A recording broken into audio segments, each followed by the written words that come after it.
Welcome to the show the tales of movies. आज हम इस एपिसोड में American action horror film Planet Terror को हिंदी में एक्सप्लेन करेंगे।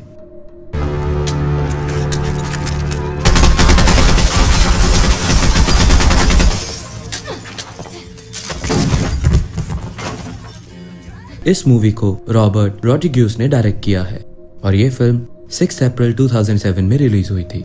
तो चलिए इस मूवी को एक्सप्लेन करते हैं। मूवी की शुरुआत में हमें चेरी डार्लिंग नामक एक लड़की को दिखाया जाता है जो एक बार डांसर है। डांस परफॉर्म करते करते वो अचानक से रोने लगती है। वहीं डांस खत्म होने के बाद उससे मिलने उसका बॉस स्किप आता है जो उससे कहता है कि मैंने कितनी बार कहा है कि डांस फ्लोर पर ऐसे मत रोया करो। जिस पर चेरी कहती है कि वो इस जिंदगी में तंग आ गई है और ये जॉब छोड़ना चाहती है। अपने पैसे लेकर वो वहां से निकल जाती है। इसके बाद हमें यूएस मिलिट्री बेस का सीन दिखाया जाता है।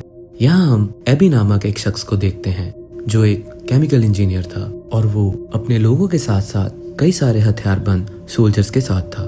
वो रोमी नाम के व्यक्ति से मिलता है जो एक साइंटिस्ट था और उसने एक वायरस इजाद किया था जो एक तरह का डेडली बायो वेपन था। पर जिन 3 लोगों पर उसने एक्सपेरिमेंट किया था वो केस तोड़ वहां से भाग गए थे। मतलब वो अब नॉर्मल ह्यूमन बीइंग तो नहीं थे। वो एक्सपेरिमेंट के बाद साइकोस में बदल गए थे, एक प्रकार के ज़ॉम्बीज की तरह। एबी इस चीज से बहुत नाराज हो जाता है और वो इस हरकत के लिए रोमी को सजा देता है। एबी सजा के तौर पर लोगों के टेस्टिकल्स निकाल लिया करता था। वो रोमी के टेस्टिकल्स निकाल उसे गोली मार देता है। तभी उसी सोल्जर के ग्रुप में से एक आदमी बाहर आता है जो लेफ्टिनेंट मल्डून था। वो एबी से कहता है कि ये सारा वायरस अब मेरा है। अब क्योंकि एबी पूरा वायरस उसे नहीं देना चाहता था, वो मल्डून पर गोलियां चलाने लगता है। पर सोल्जर्स एबी के लोगों को मार उसे पकड़ लेते हैं। तभी मल्डून जब एबी के पास आता है, हम देखते हैं कि मल्डून भी हल्का हल्का बदलने लगा है। मतलब वो भी किसी वायरस से इन्फेक्टेड था और सिर्फ वो ही नहीं, उसके सारे सोल्जर्स साथी भी। इसलिए वो लोग किसी प्रकार का गैस इनहेल करते थे जिससे वो नॉर्मल इंसान की तरह रह पाते। तभी बातों के दौरान एबी उन कंटेनर्स पर गोली चला देता है जिससे वायरस हवा में फैल जाता है। हवा में फैलते ही लोग उससे इन्फेक्ट होकर अजीब होने लगते हैं। वो इंसानी खून के प्यासे हो जाते हैं। आसान भाषा में वो ज़ॉम्बीज में तब्दील होने लगते हैं। एबी वहां से भाग निकलता है और वो वायरस पूरी हवा में फैल जाता है। इसके बाद हम एक छोटी सी फैमिली को देखते हैं जिसमें पति विलियम ब्लॉक, पत्नी डकोटा ब्लॉक और उनका बेटा टोनी ब्लॉक है। दोनों पेशे से डॉक्टर थे पर उनका रिलेशन कुछ अच्छा नहीं चल रहा था और डकोटा का टैमी नामक लड़की से अफेयर चल रहा था और वो उसी के साथ रहना चाहती थी और वो दोनों हमेशा की तरह हॉस्पिटल चले जाते हैं। उधर दूसरी ओर हम चेरी को देखते हैं जो द बोन शेक नामक बैर में जाती है। वहाँ एक लड़की आती है जो टैमी थी और ये वही लड़की थी जिसका अफेयर डकोटा से चल रहा था। वहीं टैमी की गाड़ी गर्म हो गई थी और वो पानी के लिए उसी बार में आई थी जहाँ उसे बार का ओनर जेटी हैग मिलता है। वो उसे 1 गैलन पानी दे अंदर आने को कहता है पर वो पानी ले उसे मना कर वहां से चली जाती है। उधर चेरी बार में बैठी होती है। तभी वहां एल्वे नामक एक लड़का आता है जो जीटी से कॉफी और सिगरेट मांगता है। तभी उसकी नजर चेरी पर जाती है और वो उसके पास जाता है जहां हमें पता चलता है कि कुछ समय पहले ये दोनों रिलेशन में थे और उनका ब्रेकअप हो गया था। वहीं बातों बातों में हमें पता चलता है कि जब वो रिलेशन में थे तब चेरी को डॉक्टर बनना था पर वक्त के साथ सब कुछ बदल गया। वो बताती है कि बार में एज अ डांसर काम कर रही थी ताकि कुछ पैसे जोड़ सके और अब उसने ये काम भी छोड़ दिया है और अब उसे स्टैंड अप कॉमेडियन बनना है। वो चेरी की बात से कंफ्यूज हो वहां से जाने लगता है। तभी चेरी आगे के रास्ते के लिए उससे लिफ्ट मांगती है और एल लिफ्ट देने को तैयार हो जाता है। वहीं जब विलियम और डकोटा हॉस्पिटल पहुंचते हैं तो उन्हें पता चलता है कि आज बहुत सारे मरीज आए हुए हैं। तभी एक आदमी विलियम के पास आ बताता है कि उन मरीजों में से एक आदमी ने उसे काट लिया है और वो कटा हुआ जख्म एक रोग की तरह बढ़ता चला जा रहा है। दरअसल ये सारे मरीज वही थे जो उस वायरस से इन्फेक्ट हो रहे थे और वो लोग भी इन्फेक्ट हो रहे थे जिन्हें वो काट रहे थे। विलियम उसे चेक कर बताता है कि उसका शरीर अंदर से भी इन्फेक्टेड होता जा रहा है। वो कहता है कि अगर उसे बचना है तो उन्हें उसका हाथ काटना पड़ेगा। तभी वहां डकोटा आती है और उसे इंजेक्शन लगा बेहोश कर देती है।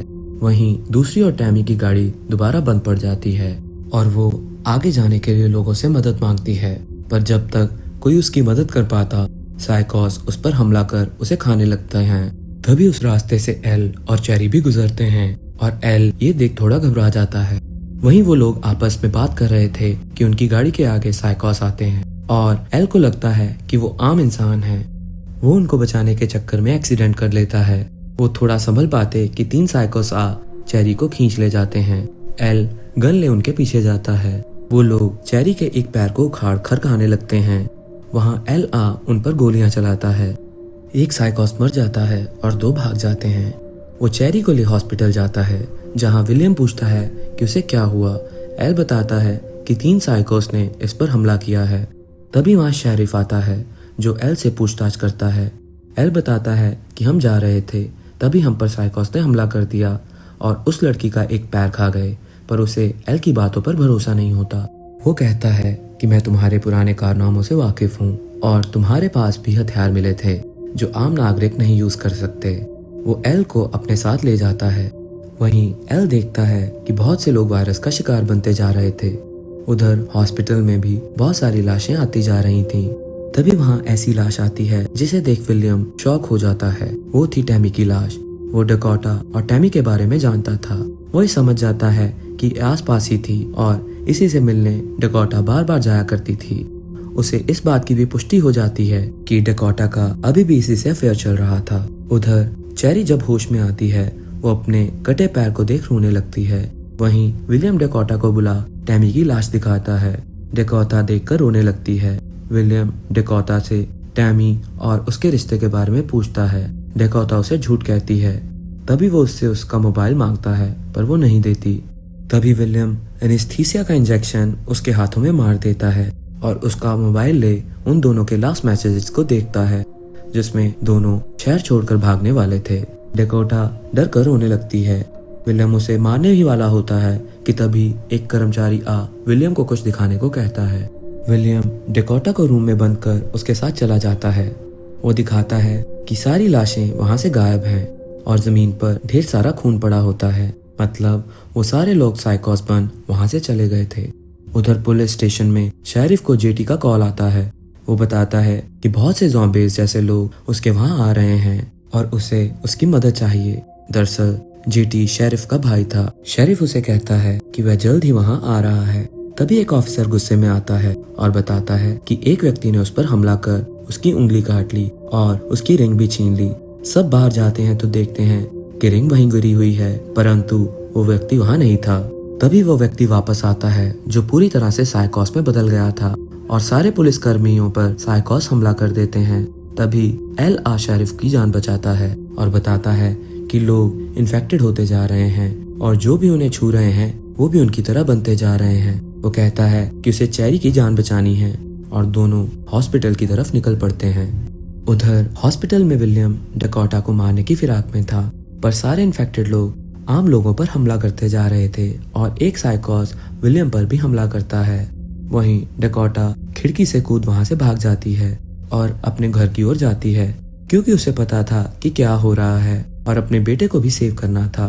उधर कई सारे पुलिस कर्मियों के साथ एल हॉस्पिटल पहुंचता है।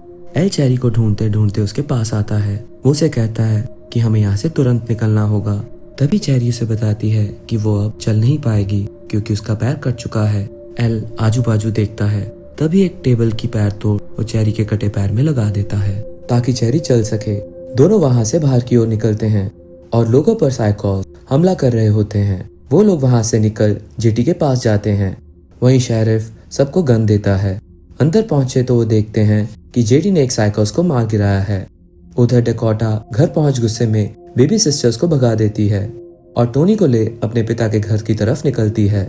वो अपने पिता के घर पहुंच टोनी को कार में बिठाकर सेफ्टी के तौर पर उसे गन भी देती है, पर जैसे ही वो घर की ओर बढ़ती है गोली की आवाज आती है। टोनी गलती से गोली चला खुद को ही घायल कर लेता है। डकोटा उसे देखने जाती है कि तभी वहां विलियम, जो कि अब साइकोस बन चुका था, डकोटा पर हमला कर देता है।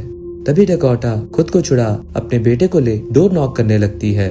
तभी उसका पिता उसे तुरंत अंदर ले लेता है।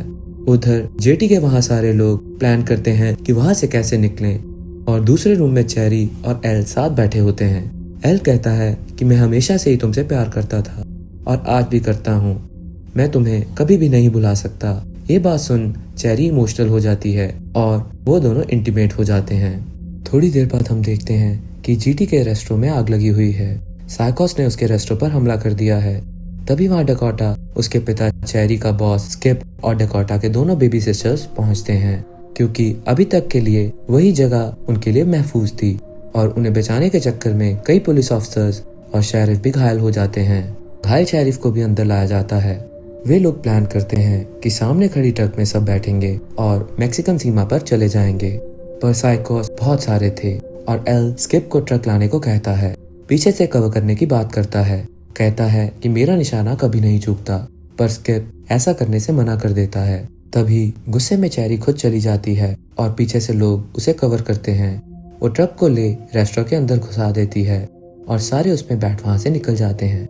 रास्ते में उन्हें मल्डून मिलता है, जो उन्हें पकड़ अपने साथ पुरानी आर्मी बेस ले जाता है और सबको बंदी बना लेता है। वहाँ और भी बहुत से लोग होते हैं। तभी उस बंदरगाह में हम एबी को भी देखते हैं, जो एल को आवाज लगाता है। तभी शेरिफ पूछता है कि ये सब क्या हो रहा है और उन लोगों के मास्क क्यों लगा रखे हैं। एबी कहता है कि मैं केमिकल इंजीनियर हूँ और एक बिजनेसमैन हूँ। इस DC-2 वायरस को मैंने ही बनाया है ताकि वॉर के वक्त दुश्मनों पर उसका इस्तेमाल किया जा सके, और वो वायरस अंडरग्राउंड बेसमेंट में बने लैब में है और ये सारे सोल्जर्स DC-2 वायरस से ही इन्फेक्टेड हैं और अब उन्हें थोड़ी थोड़ी मात्रा में लगातार DC-2 वायरस लेने होंगे, नहीं तो वो साइकोस में बदल जाएंगे। और इस DC-2 वायरस का क्योर हमारे जैसे लोगों के अंदर है, जिनके इम्यून सिस्टम ने वायरस के असर को होने ही नहीं दिया। तभी वहाँ 2 सोल्जर्स आते हैं और चेरी और डकोटा को अपने साथ ले जाते हैं, एक रूम में ले जाकर बंद कर देते हैं। वहीं एल और जेटी प्लान करते हैं कि उन्हें जल्द से जल्द यहाँ से बाहर निकलना होगा। वो दोनों गार्ड्स पर हमला कर देते हैं, पर इस झगड़े में जेटी गंभीर रूप से घायल हो जाता है। जेटी एल को आगे बढ़ने को कहता है। एल और एबी दोनों जाते हैं। वो दोनों गार्ड्स को मारते हुए बेसमेंट में बने लैब में जाते हैं, जहाँ मल्डून उन्हें मिलता है।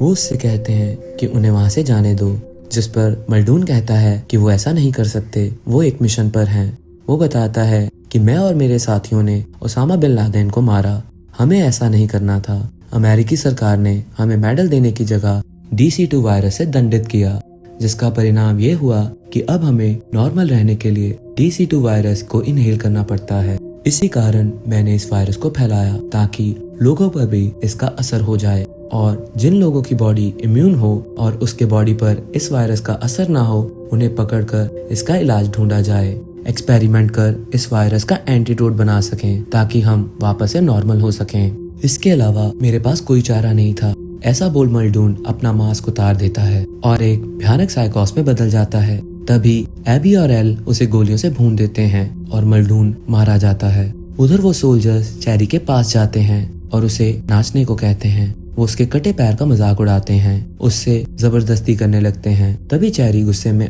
उसी पैर से उन्हें मारती है और गिराकर उसकी आंख फोड़ देती है। अब क्योंकि उस सोल्जर्स ने बड़े देर से अपना मास्क उतार रखा था, वो साइकोस में बदल जाता है।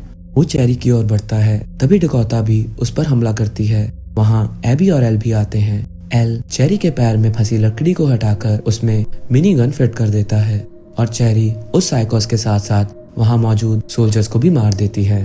ये लोग वापस कैद में पड़े लोगों के पास जाते हैं और उन्हें गन्स देते हैं और वहाँ से निकालते हैं। जेटी और शेरिफ घायल होने की वजह से वहीं रुक जाते हैं। वो लोग सोल्जर से लड़ते हैं और इसी दौरान एबी मारा जाता है। चेरी उन्हें लीड करती है और इन्फेक्टेड सोल्जर्स को मारने लगती है। इसी बीच चेरी की जान बचाते हुए एल गोलियों के शिकार हो जाता है और घायल हो जाता है। उधर बाकी लोग हेलीकॉप्टर में चले जाते हैं।